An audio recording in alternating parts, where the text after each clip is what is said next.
Hello, everyone. My name is Kelly Oliver, and I have the pleasure of serving as the Animal Health Planner for the Kansas Department of Agriculture. Welcome to the second Secure Food Supply webinar of 2023. I appreciate you taking time today for this webinar focused on secure food supply plans and business continuity. For the next 60 minutes, we will be discussing why secure food supply plans are important and why contingency planning is critical for producers. These plans will provide guidance to producers to protect their livestock from a foreign animal disease and help prepare them to meet state movement requirements during an outbreak. Before the session begins, a couple of housekeeping items. During the presentation portion of the session, all participant microphones will be muted by the meeting host. If you have a question during the presentation, please submit your question using the chat button at the bottom of your screen. KDA staff will be monitoring the chat for questions to be asked at the conclusion of the presentation. Lastly, the session is being recorded and will be posted online next week. At this time, I would like to introduce you to Dr. Danelle Bickett-Weddle. Dr. Bickett-Weddle has 2 decades of experience developing biosecurity and foreign animal disease preparedness resources. She was the project manager for the development of the secure milk, beef, and sheep and wool supply plans during her time at Iowa State. Now, as a private consultant, she supports states and national livestock associations working to implement the secure food supply plans. Her formal education occurred in South Dakota and Iowa. Her informal education is ongoing. She and her husband both work in the ag industry, raising 2 teenagers actively engaged in 4-H in Iowa. Dr. Danelle, I'll now turn it over to you to share your presentation. Great. Thank you so much, Kelly. I appreciate the introduction and the opportunity to connect with the folks today. So please use that chat feature, ask questions, and look forward to answering those. So Kelly wanted me to talk a little bit about, history of secure food and the importance of secure food. So as an educator, I was at Iowa State for about 19 years. I got to ask you guys a question. So you can use the chat if you feel like it, but what came first? The age-old question, right? The chicken or the egg? Well, when we start thinking about secure food supply plans, there's a specific answer. The egg actually came first. So when we looked at business continuity planning and secure food supply plans, they're very common terms today, but back in early 2000s, mid 2000s, it was something brand new. So USDA funded University of Minnesota, Iowa State University, and then we had a ton of the industry come together to create what is now known as the Secure Egg Supply Plan. It's focused on high-path avian influenza, something our state officials, our federal officials have heard ad nauseum for over a year, happening here in the United States. It's really focused on eggs, egg products, chicks, hatching eggs, all of that business that has to happen every day for us to have food on our table. The original tools that existed prior to the Secure Egg Supply Plan looked at stopping movement, stamping out or depopulation of animals that are infected or in contact with infected animals, and then enhanced biosecurity to try and help protect them. Well, why did this whole thing get started? All right, we're going back 20 years now, folks. There was a high path H5N1, those are all the alphabet numbers we talk about, outbreak happening in Southeast Asia. And this thing was spreading fairly significantly in ways that we hadn't seen before. Now, the countries that were impacted, those export markets were shut down. We didn't want to bring anything in the United States, nor did other countries. In order to control the disease, millions of birds were killed. The disease kills the animals as well as depopulation or culling to try and control it. So this really put the U.S. poultry industry on high alert because a lot of the companies had birds in these other countries as well. So here in the United States, they were instituting stricter biosecurity on poultry farms, but really concerned, like what happens if H5N1 were to come in? Well, the USDA had a high-path avian influenza response plan. This was written back in 2004, and it talked about establishing control areas around infected farms and For instance, it recommended a statewide stop movement of animals and their products, and then depopulating those animals within a zone. Well, that really caught industry's attention. So I take you to Iowa, that's where I've lived for the past couple of decades. We had one egg-laying facility that provided all eggs for McDonald's west of the Mississippi River. So you can about imagine if we had a backyard flock far, far away from that, stop the whole state's movement, that's really going to impact business for that company. If they lose that contract, business is going to suffer. We know in the business world, once you get a customer contract and you lose it, it's kind of hard to get it back sometimes. Plus, why would all those healthy birds need to be depopulated? So the industry at that time engaged government and academia to say, hey, can we talk about this? Because this industry is maybe a little bit different than when these plans were first developed. So looking at the stop movement of eggs, they're perishable, right? They have a limited shelf life. So if we were to disrupt the supply chain by stopping movement in the whole state, or a different state, Ohio's number 2 with eggs. So what if they stopped? That daily production is going to run out of storage within 48 hours, sometimes on the farm. Well, what does that lead to? If you got these eggs, you can't move them, it's disposal. Where are you going to put them, right? We have multi-million head of layers here in the state of Iowa and Ohio and various other states. So the environmental and the disease spread concerns also came to the forefront. Well, and then what do the consumers do when they go to buy eggs and they're not there? That definitely affects consumer confidence.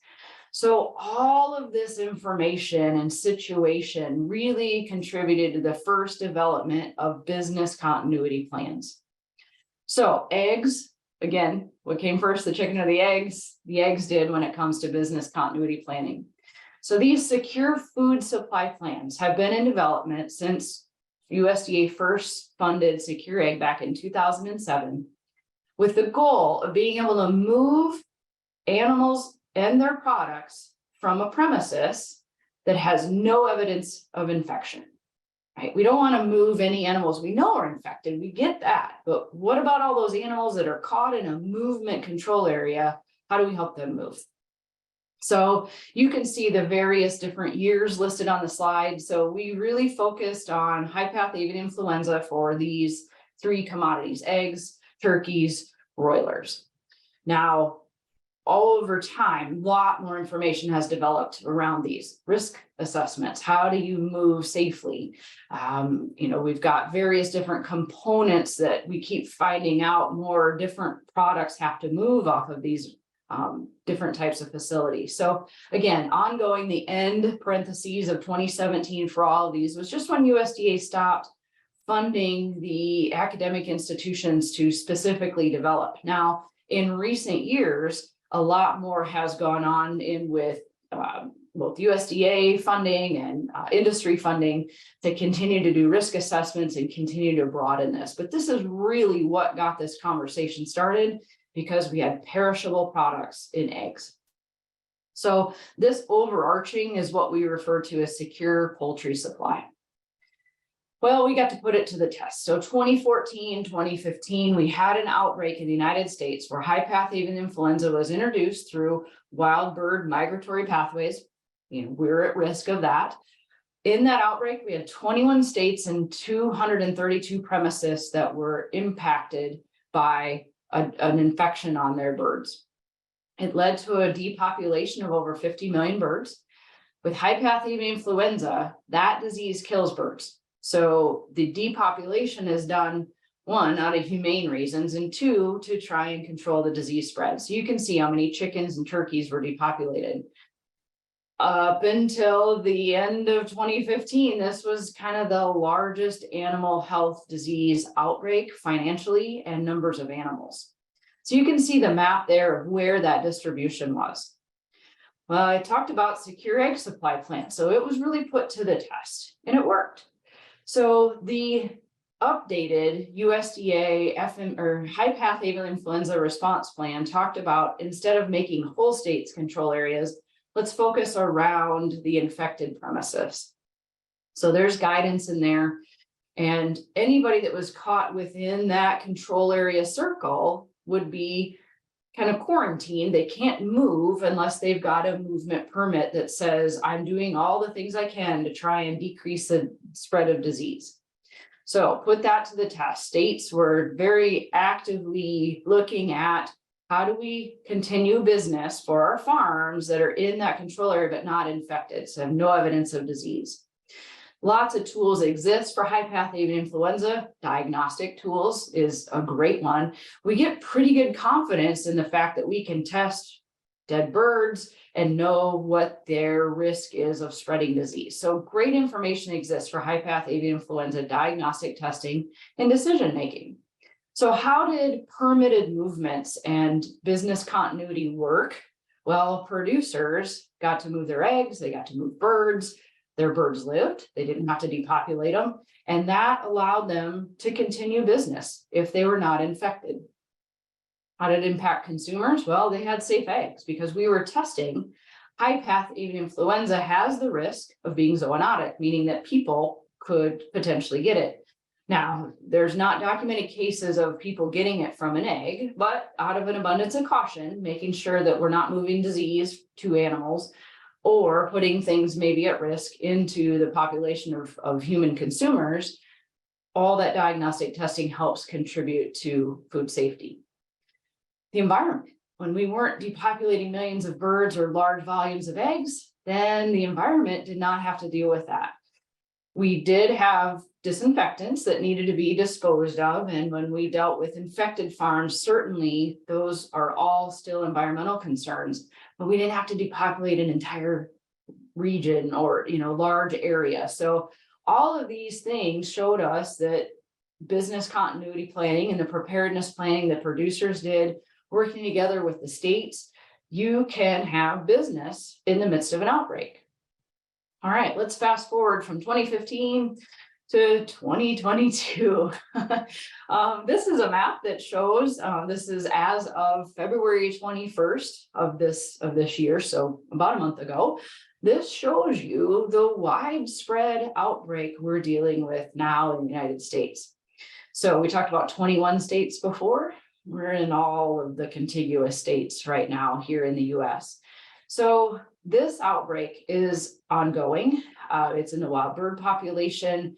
Producers are doing fantastic jobs when it comes to not spreading disease between farms that are connected, either through their equipment or people or anything like that. So something we call lateral spread. The wild bird population is causing a lot of challenges for us. Secure egg supply, secure broilers, secure turkey. They're all being used right now in order to help the farms that are caught within a control area and told you can't move because that will spread disease. It gives them an opportunity to say, hey, these are the things I'm doing to safely move my animals or my animal products. So I'm not going to go into extensive detail about the outbreak of high path avian influenza. You can follow that on lots of different websites, USDA, US Geological Service, the wildlife groups. But I want to switch gears a little bit. What if? So this slide might catch you a little off guard that high path avian influenza, what it's showing on the left are migratory pathways of where birds naturally fly. So our wild bird population and how they mix and all that kind of stuff and what we look at. On the right is kind of a ridiculous picture just to catch your attention, but what would happen if we had something called highly pathogenic bovine influenza, right? We don't really want to see cows dropping out of the sky or anything like that, but it doesn't exist as that disease. But what can we learn from the high path avian influenza outbreak that we can then apply to what we consider our hoofstock species? So we're going to talk a little bit more about applying the principles behind secure food supply plans to other diseases. So again, high pathogenic bovine influenza doesn't exist, but the disease we're going to talk about is foot and mouth disease.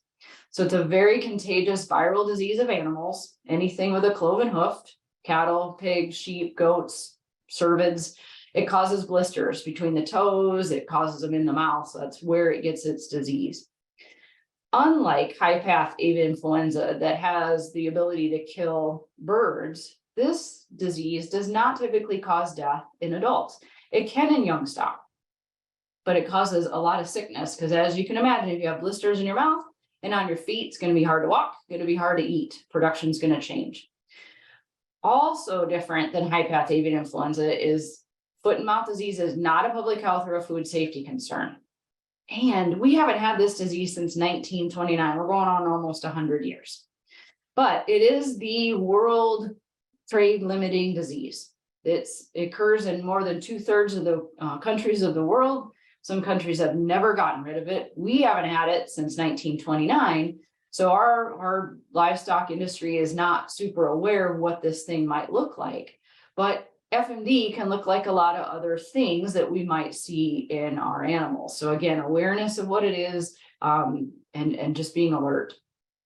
If this disease were to occur, what might we do to control it? So our state and federal partners, USDA will be kind of the in-charge agency, USDA APHIS. And you heard from Dr. Ford on this last webinar series about foot and mouth disease. So federally, and then the state that has the outbreak, those two are going to work hand in hand. Stop movement is going to be part of that control practice. Stamping out is still on the books. If we've got a disease that we can get our arms around and control it through stamping out, that's very much a possibility. Diagnostic testing, finding clinical animals that have lesions on their feet, lesions in their mouth. We've got great diagnostic tests for animals that are showing signs. And then emergency vaccination. We're not going to go into that in any detail today, but that is a tool that's very much being planned for at the federal and state level. How does this impact a producer? What can a producer do to take steps to control their exposure risk? Well, one is biosecurity. We're going to talk a little bit more about that. Contact tracing. We heard a lot about that in COVID. How do you show that you were in or not in contact with another farm that might be infected? That's done through records. And then disease monitoring. We're not going to spend a ton of time on disease monitoring today either, but just know while the state and federal have a whole list of responsibilities to relate to those infected farms, so do producers. And how do you stay safe? How do you stay not infected and not suspect farm? We're going to talk through the tools available to you. All right, well, everybody's got a cell phone, right? Let's imagine that all of a sudden we get this alert. And what that alert says is there's a 72-hour national movement standstill beginning at 11 Eastern. This includes all FMD susceptible species, and they're listed. If you have any questions, contact, and then visit fmdinfo.org. So this is just a fictitious text to capture your attention to say, what does that entail? Well, just like there was a high path avian influenza response plan, there's one for foot and mouth disease that USDA has. And it's kind of the guidebook to contain, control, and eradicate FMD. So one strategy to contain the disease is this movement standstill. That may happen statewide, regionally, or nationally, just depending on what information we know about the outbreak. And it could last anywhere from 24 to 72 hours. So while that standstill is happening, that is really the stopping, sending, and receiving of any live susceptible animals, as well as their semen and embryos, because we know disease can spread through the movement of animals. So what's the first way to stop that is to stop their movement. So that national movement standstill would be issued. There will be a grace period to kind of give everybody time if you've got animals on the road to get stopped. Meanwhile, during that 72 hours, control areas are going to be designated, and those happen around the infected premises. So we know that there's a known infected premises. So while those control areas are being set up, the USDA's got their playbook, their guidebook, and they're really going to be focusing on those infected farms, those suspect farms, those farms that have animals that might have disease, contact farms, trying to find out, goodness, how many different places might you have had contact with, to really try and contain, control, and eradicate it as quickly as possible. Now, if you find yourself in that pink area or even the blue area, but you're not infected, right? You didn't have any contact with those other animals, you're going to be in a control area. And the states have quarantine jurisdiction, so they might issue a quarantine for the pink and the blue area for anybody with susceptible species. So what do you use as guidance? Well, that's where the secure food supply plans for hoof stock come into play. Secure milk, secure pork, secure beef, secure sheep and wool. There's even a secure goat supply. And for our zoo folks out there, there's a strategy for zoo animals as well. So giving guidance to those folks to prevent exposure to that disease and allowing business continuity is what we're going to talk about today. All right, so let's say everything lines up, 72 hours have passed. We've got a pretty good handle on where those diseases are. The national movement standstill will be lifted for everybody outside those control areas, and movement will resume. So how do you prepare for that national movement standstill? We're going to talk a little bit about that, as well as another commodity, and that's milk. So USDA does not recommend a national standstill of milk, but states, because they have jurisdiction over movements, have the ability to say, we might not be comfortable having milk move even within that first 72 hours. So the states may choose to implement alternative or additional guidance for premises that need to move milk. So if we have any dairy producers on the call today, Kansas just got to do their exercise last December. And we kind of talked about this of what does that look like stopping milk movement in the state of Kansas? Because right now that's the recommendation is that would be stopped. And then what would those farms need to do to get ready to be able to move again?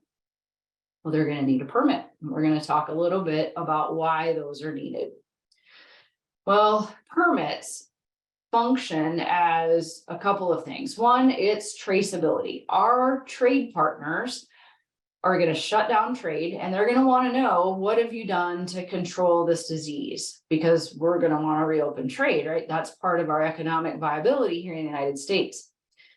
Those movements also provide some transparency to the industry, to other states that are receiving products, as well as to the general public. So we've got a mechanism looking at movement permits to try and provide that. And then obviously we really are using it as a way to have producers give some assurance to the steps they can take so that there's a safe movement going to occur. There's two types of permits. One's called operational. Those are for normal types of movement, so equipment that might need to come in or carcasses moving out, so non-animal type things or animal products that go into the supply chain. So again, permits are not for infected farms per se, they're for anybody surrounding those infected farms.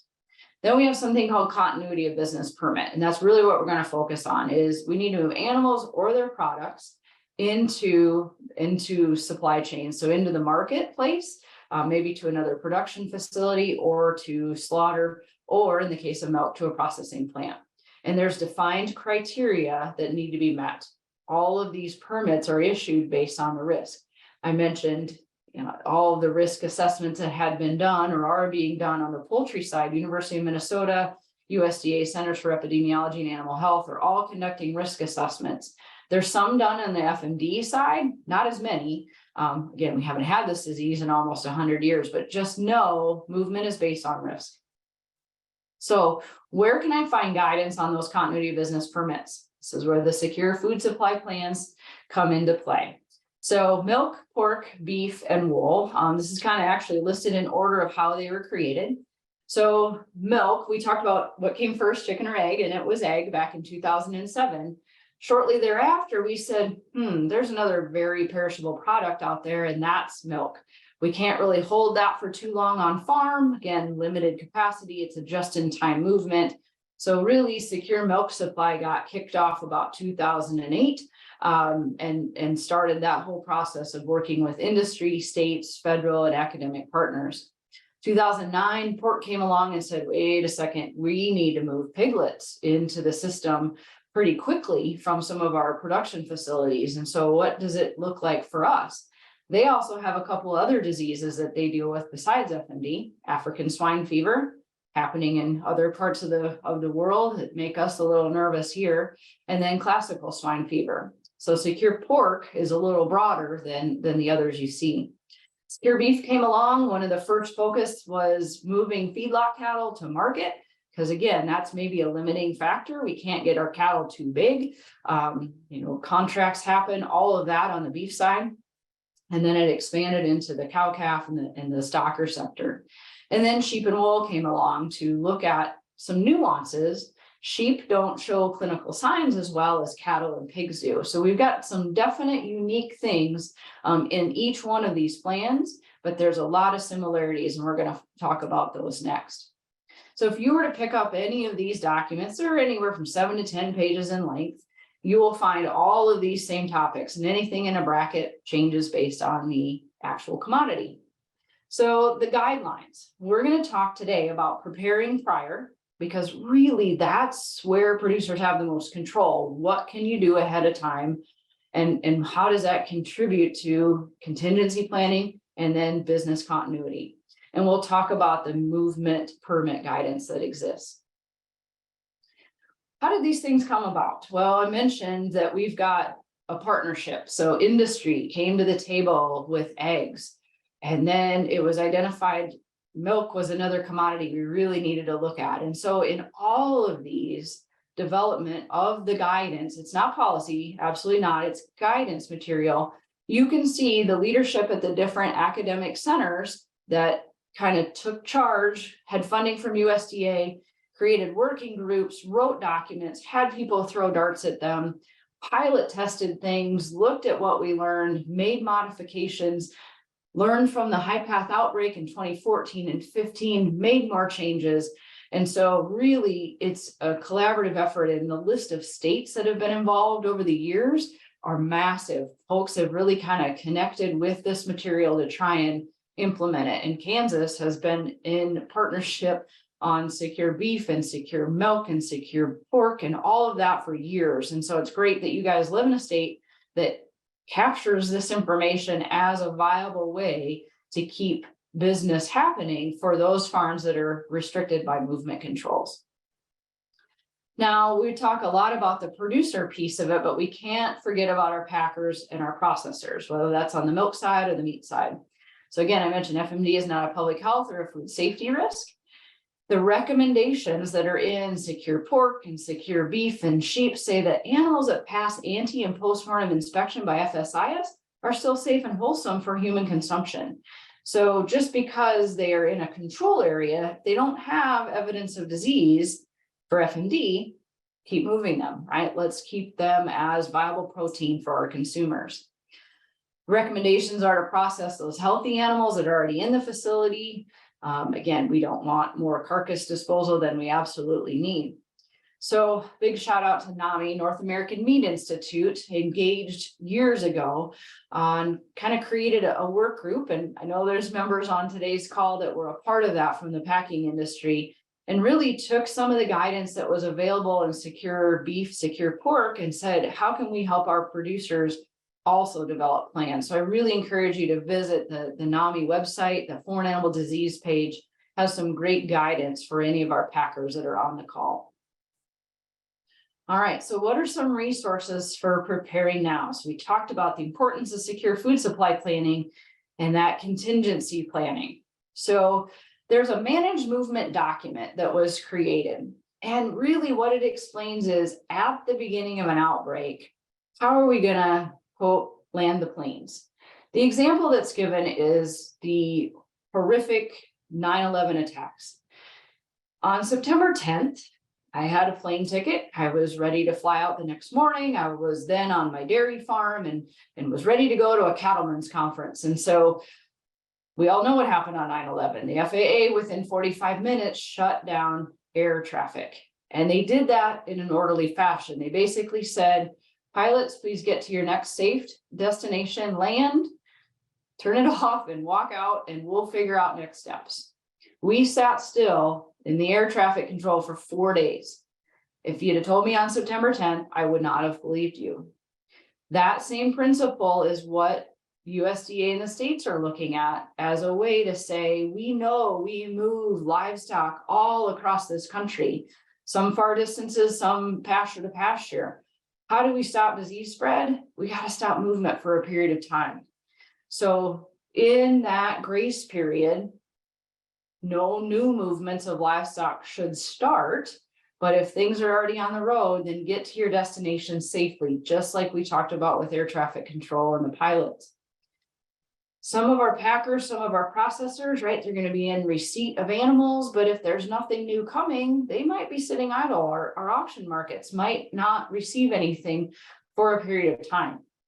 And that's going to cause some crunch points for folks because it's different. We've not had to do this before, right? COVID maybe gave us a little glimpse of what stopping production cycles might look like at our packing plants, at our milking facilities, but again, this disease will be like nothing we've ever experienced in the hoofstock industry. Those control areas will set up movement permit guidance, and it's only going to be based on risk. So if you want more information, there's a managed movement document that you can access from all of the secure food supply websites, and I'll share that at the end. So this document, we have one on the beef side and on the sheep side. So again, as projects evolved, we kind of realized a new need as these are being developed, but you could read it with the perspective of, I'm a swine producer, I'm a dairy producer, and the same concepts would apply. So what does not moving for 72 hours look like to you? Ever thought about it? Really want to think about what would you need to do to manage the normal daily care of animals? So inventory, right? Where are things? Do you have animals that are, pre-calving on the dairy side and you are expecting to bring them back and they're going to calve there? On the flip side, you have calves that need to go out. Are you a feedlot? An order buyer came last week and we've got a couple loads ready to go in the next 3 days. Are you receiving cattle? Are you a seed stock producer and you've got a show to go to, or you're at a show and need to come home? All of these different types of movements are briefly described in the document that you can find on Secure Beef or Secure Sheep and Wool. And it really tries to think through what are the potential movements and what might you need to plan for. Financially, what might you need to plan for, right? Contracts. If we have contracts in place because you need to deliver animals at a certain time or milk at a certain time, or you're expecting a feed delivery, what are some of those things that need to be thought through? Enhanced biosecurity, we'll talk a little bit more about that coming forward. Health management, you need to receive certain products. Are you getting ready to superovulate any of your animals for an embryo or for oocyte collection or embryo transfer? What does that look like? Are your crews coming in that we're going to work cattle or we need to work hogs? What does health management do in that 72 hours? What might you need to think about? Communication. Do you have drivers that work for you? Do you have employees that work for you? So this contingency planning document walks you through various situations and scenarios that you might want to consider looking at and maybe picking one thing in the next month to say, wow, I'm going to scratch my head over this one a little bit and see where maybe we can go.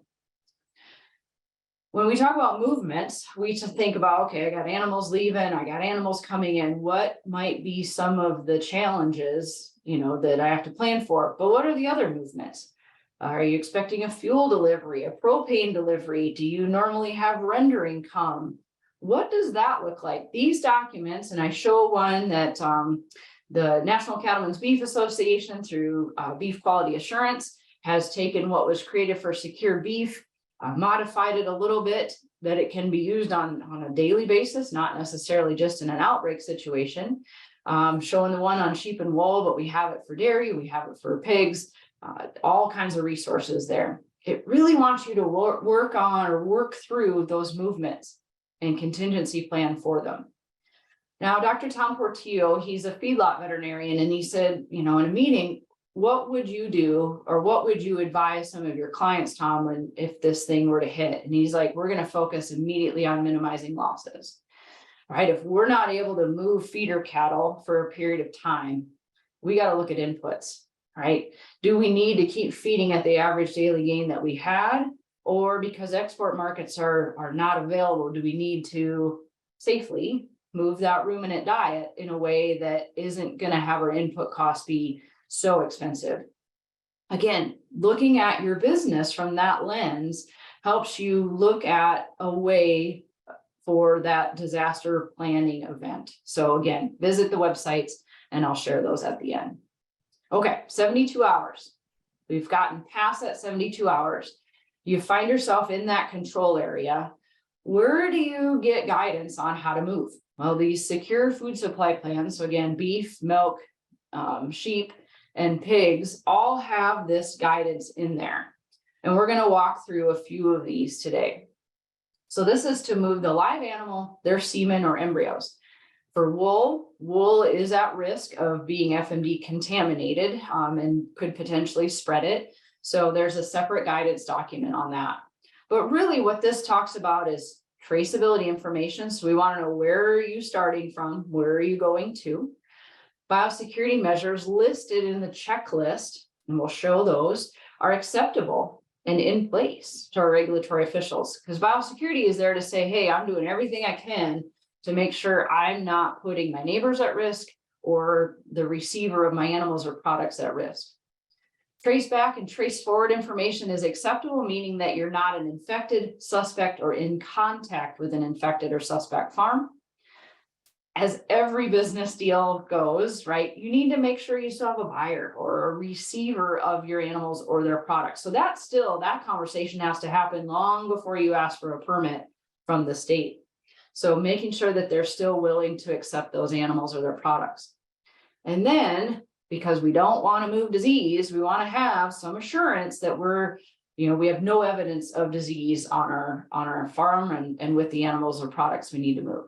So if all of these things are in place, the guidance is you might be able to qualify for a movement permit. So what's not on this list is milk. So I'm going to share with you a table from the Secure Milk Supply Plan, and I'm pointing you to row 2. That's because that's the only real difference in everything you saw previously.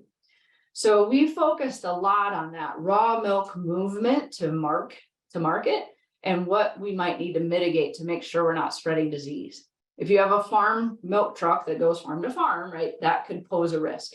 So these things called biosecurity performance standards were developed. And I will tell you, they are lumped into the big set of resources. So you don't have to go to 7 different places to find what you need. We'll walk through that in a little bit. So that's a lot to process, right? A lot of requirements that might need to be met in a chaotic situation. We've not had FMD since 1929. We're not going to know necessarily what to expect. Take a big deep breath and control what you can. So from a preparedness standpoint, you have control over some pretty big factors in that overall permit requirement process. 1, traceability info. Do you have a premises identification number for your farm, for your livestock locations? Do you have heifers on pasture in 4 different places, right? What kind of identifiers do you have? Because state's going to need that information to know where you're coming from, where you're going to, and that is a nationally unique ID number that will need to be used. Do you have an enhanced biosecurity plan ready to go? And that means you've written it, maybe tested it out in places, kind of worked the kinks out, and you are ready to put that thing in place, and people on your farm know what to expect to be part of the protection of those animals. And lastly, record keeping. Are you keeping track of animal movements, people movements, deliveries? Because you're assumed guilty if you're in that control area until you can prove yourself innocent. Seems counterintuitive, but goodness sakes, we don't want to move disease. So the quicker you can produce information that says, look, I did not have any contact, I didn't share a tractor, a livestock truck, a human being, I didn't move cattle to their pasture and commingled, right? I didn't, all of those things, the more and quicker you can do that, the better off you'll be to say, whew, not at risk, right? But it also assures our regulatory officials that you've got things in place to be able to track any type of exposure risk. All right, so 3 big things that you can do. Now, there's also what we call outbreak factors. We're not going to be able to predict where that control area is located. We can't necessarily say that you're not in contact right away, right? We got to go through those records. Destination premises has to be willing to accept your movement. You're now in a control area. Using the wildfire example, you are in a hot zone. There's a wildfire. Do we want to move kindling out of that wildfire? That destination premises may also want some information from you as a producer before you move. And then that last piece, no evidence of infection. How can we demonstrate we don't have disease on our farm? And I will tell you, for FMD, we don't have great tools like we do for high path avian influenza. So that's definitely a gap in our overall planning process. All right, so let's focus on what you can control. Traceability. So I know we have folks on from other states, but in the state of Kansas, if you don't already have a Prem ID or PIN, premises identification number, please work with Kelly and her team at Kansas Department of Ag to request that. If you already have one, making sure the contact info is up to date. If you added animals, my kids are in 4-H, recognizing that animals can come and go. So make sure that information is up to date. Record keeping. You do not have to use any of the examples on the screen in front of you today, but you do need to keep some type of record to demonstrate you weren't in contact. What type of animal movement logs do you have, or delivery logs do you have? Because permits will not be issued if you've had contact with another premises. How do we know you're not infected or suspect of infection? Health records, right? Do you have some type of health records on your operation that say, yeah, I've got a way to kind of monitor and record abnormal findings or normal findings? Are you submitting any types of samples? So again, we've got practice questionnaires to let people understand this is what you might be asked in an outbreak. All right. Do you have an enhanced biosecurity plan ready to go? There are so many resources, maybe too many, available for you. That biosecurity checklist that needs to be in place and acceptable. There's one for each of the different hoof stock commodities. There's an information manual. If you're ready to write your plan, there's a template. So all of this information is available on the web links that you see before you. Now, I mentioned milk had that little extra biosecurity performance standard around it. So if you were to open the biosecurity checklist, the information manual, or the plan template for dairy, you're going to find all of the sections that you see on the screen before you. Anything with a little asterisk is where biosecurity performance standards fit in. All right, so we're not asking people to do 2 different plans by any means. One plan will get you there. There's just certain things. The movement of milk is a different risk than the movement of a load of cattle, right? So we have some different things focused on our dairy producers there. Well, who wants to know about your enhanced biosecurity? So there's a project I'm involved with, also USDA funded through the NADPREP grant, looking at the movement of bovine germplasm in an outbreak. Remember we talked about you can't move semen or embryos? Well, how do we breed cattle? So there's a project focused specifically on the risk of that and what it might take to move. Well, we were really curious. So we surveyed the National Assembly of State Animal Health Officials, basically your state veterinarians across the US, in summer of 2022 to get a better understanding of what those state veterinarian perspectives were on that one component, enhanced biosecurity, related to movement permitting. So we had 35 states responded to our survey. And one of the questions that we asked them related to, will you require an enhanced biosecurity plan as one of those, remember, 5 components to requesting a movement permit? So 22 of those 35 said, yes, we do require it. So 63% of those surveyed. Now there's a group of states that didn't, either said, well, I don't really know, or no, I'm not going to. So then they were asked the question, well, do you think it's still important that livestock facilities have an enhanced biosecurity plan in place? Because those are designed to keep animals from becoming exposed. And 8 of those surveyed said, yes, absolutely. We think that that is something that they should have in place. So who wants to know? State veterinarians. So whether it's in the state of Kansas, and it is a requirement in the state of Kansas that the enhanced biosecurity plan component be met. But if you're moving to other states, or if you live in another state and coming into Kansas, again, it's important to know what's going to be required. So then we said, well, okay, if you write this plan, what does that look like, right? What's the importance of having it if nobody's going to look at it? And so that's what this looked at as well, at least on paper, right? You write this thing up, who is going to do a paper review or visit a facility? And who would the states want to be doing that in other states? Well, you can see state animal health officials and federal animal health officials were kind of the top 2. Accredited veterinarians were another big component of a review team. And then we offered some third-party auditors, folks that may have gone through some training or not. And then you can see just the none, and the other turned out to be a none response as well. So is it important? Yes. The majority of state vets that were surveyed said we are going to require this. And even if we don't require it, we think it's a really good idea because that's your one way to say, I'm not at risk of becoming infected. Okay. So when we think about foot and mouth disease, most producers have not had to deal with a new highly contagious disease. And in order to protect their herd, it's going to take enhanced biosecurity. Our animals, whether they're indoor raised or outdoor raised, it doesn't matter. They're never at zero risk of exposure. So it's going to be hard for some folks to go from just kind of getting started on biosecurity all the way up to enhanced. So let's talk about some resources that exist to help you help protect your herd. So how do you take the first step? Well, one of those things, and this is a graphic brought to you by the Center for Food Security and Public Health at Iowa State University.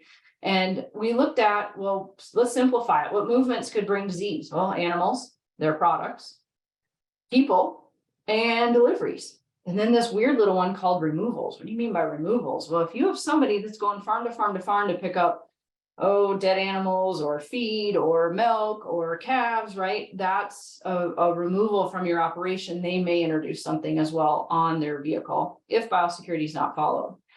So one of the first things, if you're like, gosh, this seems like a lot, where do I even begin? There was a NABPREP funded project at Iowa State University when I was there that we developed just this quick little movement risk assessment. Think about a typical week or a month. What do you need to move daily or more frequently? And what initial biosecurity steps could you use to protect your herd or flock? So just an easy little PDF that you can scan through and maybe identify a place to focus first. All right, so then maybe you're ready to do a little bit more. So here's some basic getting started checklist questions that identify where are you really strong in protecting your herd and where are there some gaps. Now, this isn't necessarily focused just on FMD. These are kind of everyday biosecurity things to get people thinking. So we have these checklists for beef cattle, dairy cattle, sheep, and pigs. Now, maybe you get through that and you say, okay, I'm going to write this plan. Where do I start? So we even have these Word document templates available for you just to get you started. The take-home message is we've got a lot of resources out there for folks. And the beef cattle industry from BQA said, hey, let's partner. Let's make sure our BQA template information lines up with all of this and it's consistent with secure beef supply. So wherever you are in your planning process, there are resources to help you get started. On the dairy side, so showed everything that happens with beef and dairy and sheep and pigs. On the dairy side, through NABPREP funding, USDA NABPREP funding, the National Milk Producers Federation has a program called FARM, Farmers Assuring Responsible Management. Been in place for over a decade, and it really wanted to focus on this everyday biosecurity because we were hearing from producers, boy, going all the way up to enhanced, it's pretty intense to get started. Where can we start? So everything in here in this manual is available on the National Milk Producers website, and it aligns with secure milk supply and it breaks it down into these 7 little building blocks, and it builds on another program that farm has had for years called animal care. So again, folks are probably already getting started and maybe don't even realize it, but there are ways to get going on this that doesn't have to be that big leap. So again, how do we stair step you up? There are resources available either through the Center for Food Security and Public Health for beef and sheep and pigs, or through National Milk here on the dairy side. Now, when you're ready, if you're a dairy producer and you're like, all right, I'm ready to try this whole enhanced biosecurity plan writing business, you can go onto the website for Secure Milk, get yourself a little Word document, and start plugging away at it. Then you might want to put it into the database, and you might be interested in this because this will be coming out later in 2023, is an opportunity for producers to use an online system, completely voluntary. It's not a mandatory thing at all through farm or through the states, but you can use this to walk yourself through all the components of an enhanced biosecurity plan. Really user-friendly, step-by-step guidance. And National Milk is in the process of developing the training that will help folks figure or come up with ideas to maybe answer some of the questions that work for them. Because not every biosecurity plan is the same, because not every operation is. So watch for that training. That'll become available here later in 2023 as well. And then that would allow folks to have access to the database. All of the components that are in the Secure Milk Supply enhanced biosecurity plan are right in here as well. So line of separation, one of those big concepts. How do you build a moat around your farm and protect your animals from exposure? All of those things that you would read on paper or on the website will be in that database. Labeled premises map, that's listed in all of the secure food supply plans. That really helps Kelly and her counterparts at the state get an aerial view to say, oh goodness, all right, well, there's where you come in, here's where you might clean and disinfect. This is how you build your moat. This is how dead animals might be disposed of. So again, all of these same resources are just available through that database. Now, in the state of Kansas, if you want them to see your plan pre-outbreak, Kelly's waiting for you, right? So many of you have already got plans in place, developed that she's reviewed. If you're on the dairy side and you want to work with this database, you can then put all of your information in, and with the click of a button, you can share it with a state official pre-outbreak to have Kelly review that, give you some feedback. And again, because in Kansas, it'll be a requirement, then you want to hit share in an outbreak, and that would also activate it so that it's available for her to take a peek at. Again, training will be required to access it, and that is also in development. So stay tuned for that later in 2023. Well, thanks to Kelly and her counterparts there at Kansas Department of Ag, the National Milk Producers Federation, through this NADPREP funding, wanted to exercise the database. And Kelly was kind enough to work with the team to practice. So we had dairy farms, I say that in quotes because we didn't use actual farm information, but we put farm information into the system.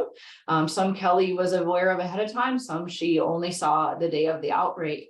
And we walked through how would she see things, what does she look at, how easy is it to approve or consider it acceptable or not acceptable, what type of feedback would the producer get so they know where they're at in the review process.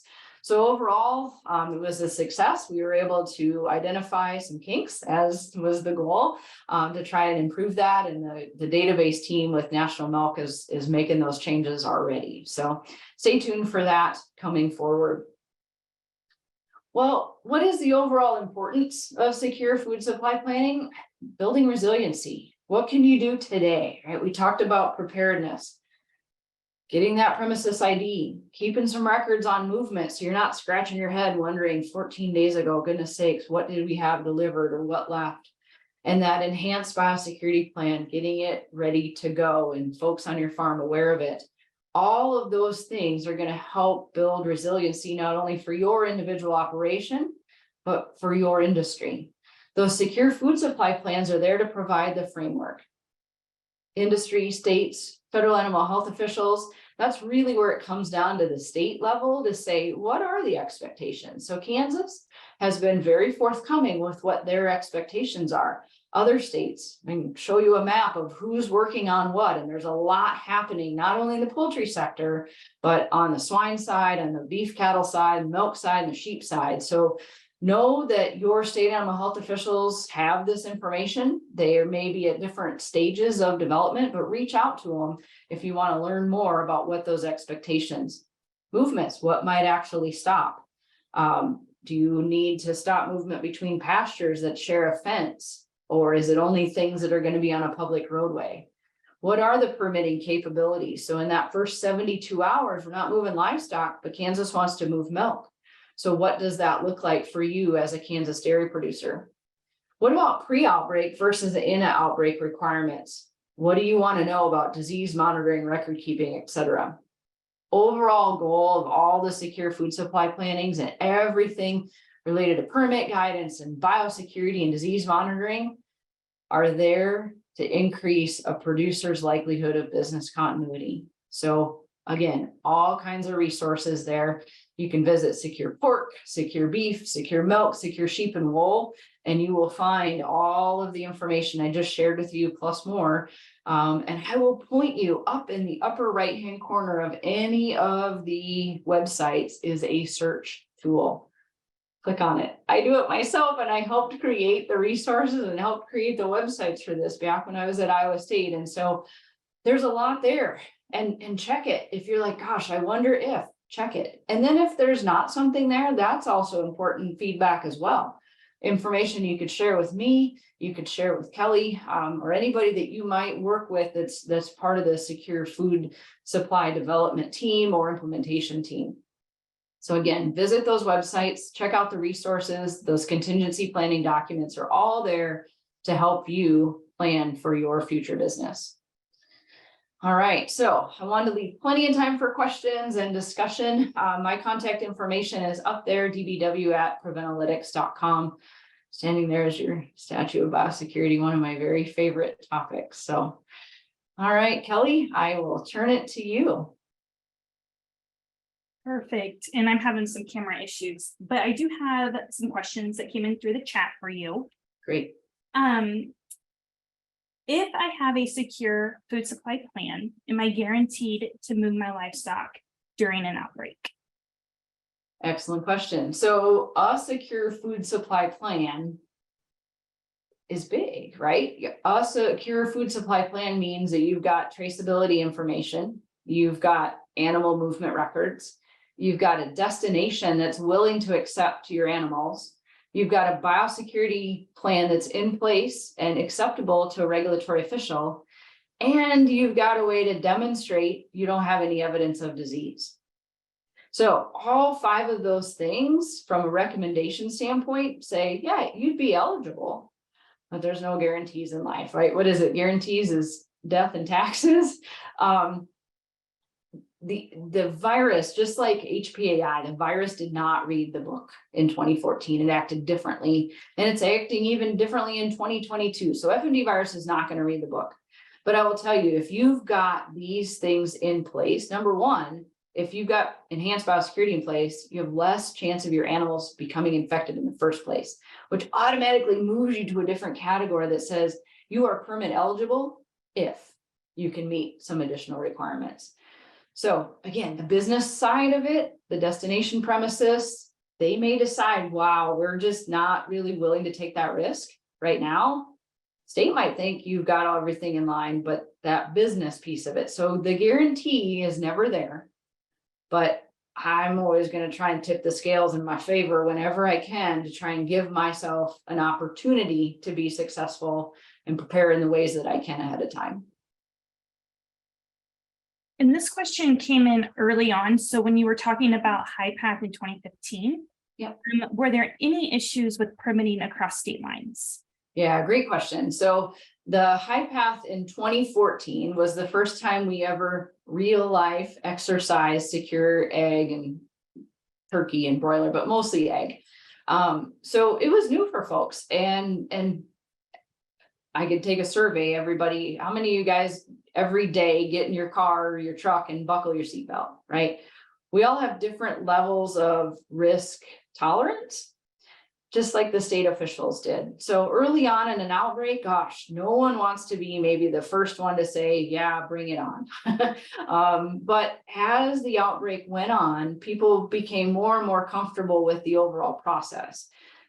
Confidence in the diagnostic testing, right? That was a big determining factor. Confidence in the transit biosecurity. So what was happening around the truck and the driver. And then just experience, right? We were showing that we could move product and birds and not move disease.